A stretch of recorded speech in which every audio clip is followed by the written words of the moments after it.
You post that, you're looking for all of the comments. Why post the photo? If you don't want the likes, the comments, the thirst, the simps, the haters, all of the above, don't post the photo. The conversation around women's basketball has suddenly taken a dramatic turn, and at the center of it are two very different figures, Sue Bird and Angel Reese.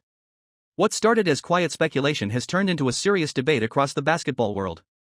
Bird, who recently stepped into a powerful leadership role with USA Basketball, reportedly made a statement that caught a lot of people off guard.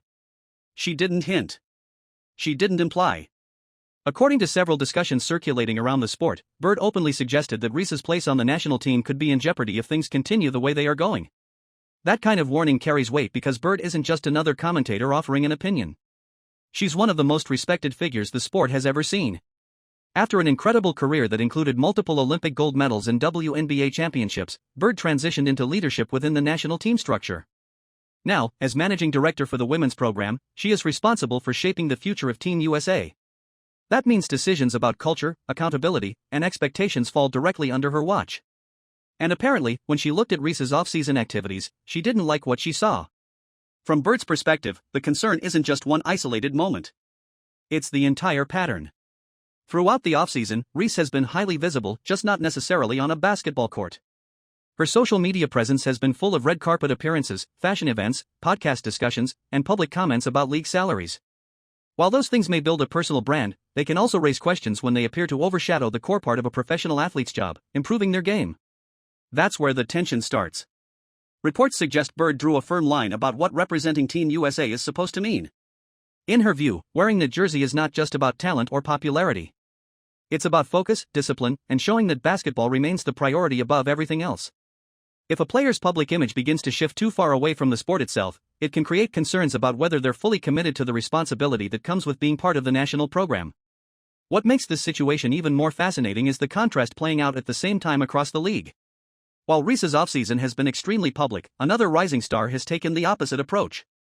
Caitlin Clark has largely stayed out of the spotlight, spending most of her time in gyms working on her game instead of appearing in headlines. No cameras. No red carpets. Just practice. And that contrast has started to fuel a bigger conversation about priorities, preparation, and what it really takes to succeed at the highest level of women's basketball. Fans and analysts are beginning to ask whether the difference in approach could ultimately shape the future careers of both players. So now the question being debated everywhere, from sports talk shows to social media threads, is simple but controversial. Should Sue Bird actually remove Angel Reese from Team USA if she believes the focus isn't where it needs to be? It's a tough question, and opinions are sharply divided. Some people believe Bird is protecting the standards of the national program. Others argue that Reese is simply building a brand in a modern sports environment where visibility and marketing are part of the job. Either way, the situation has opened a conversation that goes far beyond a single roster decision. It's about identity, leadership, and what the next generation of women's basketball will look like. And the debate is just getting started. I love watching her highlights of missing shots. She's got to be the worst shooter you've met in your life. But go, Rob, just go, give this feedback. Give this feedback. Imagine being a fan who decided to support a player because of what you believe she represented on the court. You watched highlights of Angel Reese dominating in college. You saw her competitive energy, her confidence, and the personality that made her stand out among other young stars entering the professional game. Those moments created excitement, and that excitement led you to invest in her story. Maybe you bought her signature shoes. Maybe you followed every update about her transition into the Women's National Basketball Association. Maybe you even defended her during online debates when critics questioned her playing style or attitude. At that point, you're fully invested. Then the offseason arrives. Naturally, you expect to see the next phase of development. Many fans enjoy watching off-season training videos because they provide a glimpse into how athletes evolve. Shooting drills, conditioning sessions, and practice footage all serve as evidence that a player is working toward becoming better. Instead, your social media feed starts filling with a different kind of content. Fashion events. Photo shoots. Interviews about lifestyle topics. Podcast discussions about league salaries. Brand promotions. Glamorous moments that showcase Reese's growing celebrity status. None of these things are inherently negative. Athletes have every right to explore opportunities outside the court. But if the basketball content becomes rare or highly edited, fans start noticing. Some workout videos have appeared online, but many of them are short clips that focus exclusively on successful shots. The camera angle changes quickly. The sequence ends before viewers can see the entire drill or session. What you're watching is essentially a highlight reel rather than the full process of training. That distinction matters more than people might think. Showing only the best moments creates a polished image, but it can also make the effort behind improvement feel less authentic. When athletes share longer practice footage, including mistakes and missed shots, fans often appreciate the transparency. It reminds them that progress requires patience and persistence. In Reese's case, the edited nature of some training clips has sparked skepticism among observers who want to see more complete evidence of development. And when skepticism enters the conversation, it spreads quickly online. People begin comparing what they see from different players across the league. They analyze off-season routines, training environments, and even how frequently athletes appear in gyms versus public events. That's where the comparison with Caitlin Clark keeps resurfacing. Clark's off-season has been almost the opposite in terms of visibility. There have been far fewer public appearances and significantly less social media activity. Instead, reports and occasional glimpses suggest she has been spending most of her time focused on basketball preparation. The contrast isn't necessarily intentional, but it has become impossible to ignore. Two young stars. Two very different off-season narratives. And fans are watching both paths closely to see which one ultimately leads to success when the next season begins. Season 2, I can't wait to work with you some more. The biggest advice I have for you is going to be how you shoot your layups, period. Layups? Bang! What do you mean? She's our double-double queen! Bang! What they say, if it's broke, don't fix it. Bang! Teaching Angel Reese to make a layup is like teaching an old dog a new trick. It ain't gonna work.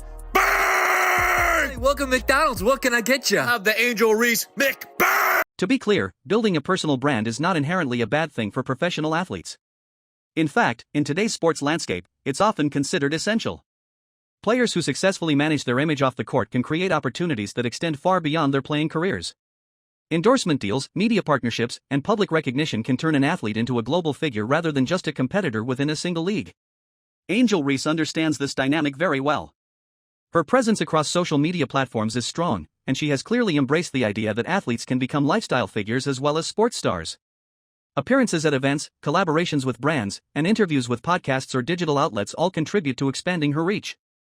Many players before her have done the same thing, and some have built incredibly successful careers around that combination of performance and personality.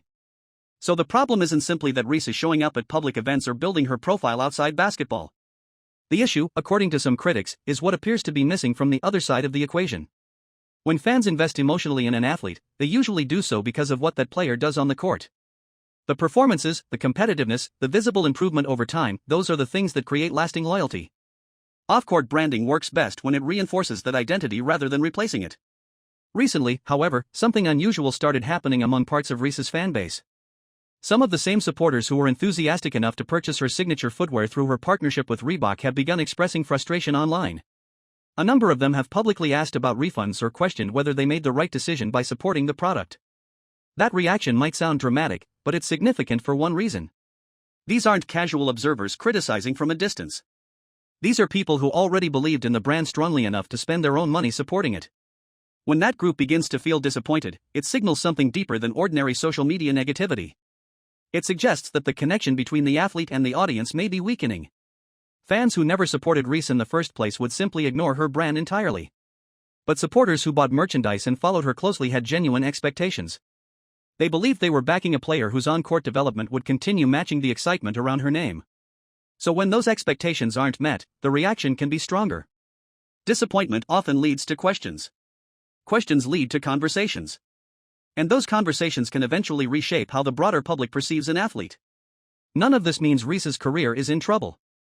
Athletes go through public scrutiny all the time, especially when they become high-profile figures early in their careers.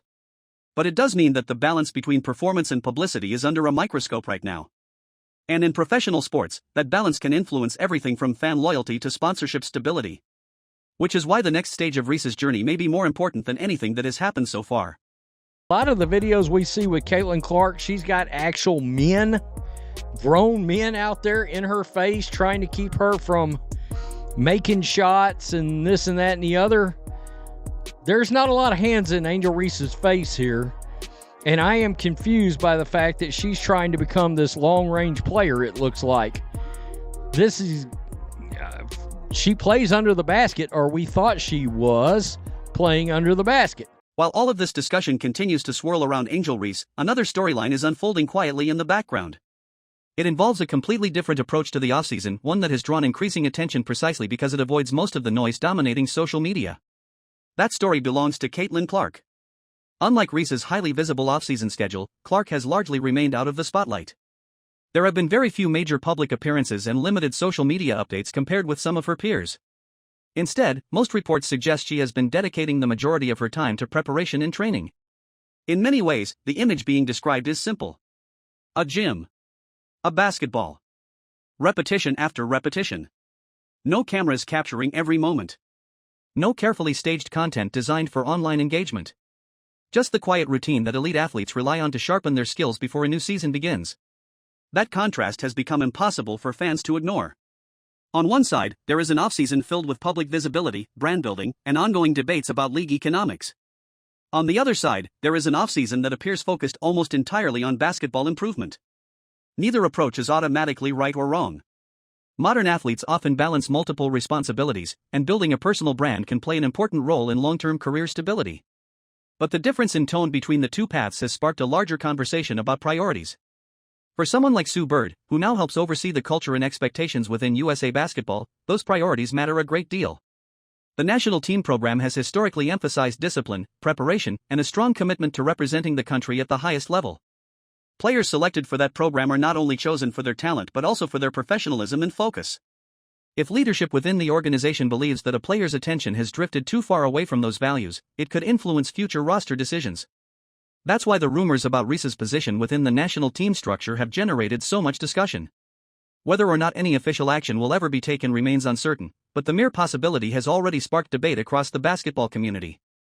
Some fans believe Reese is simply navigating the modern reality of sports fame, where visibility and personality are essential parts of success. Others believe Bird's reported stance reflects a necessary effort to protect the culture of the national team.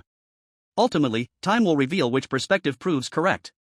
Because once the next season begins, the conversation will shift back to the place where reputations are truly built and tested. The court.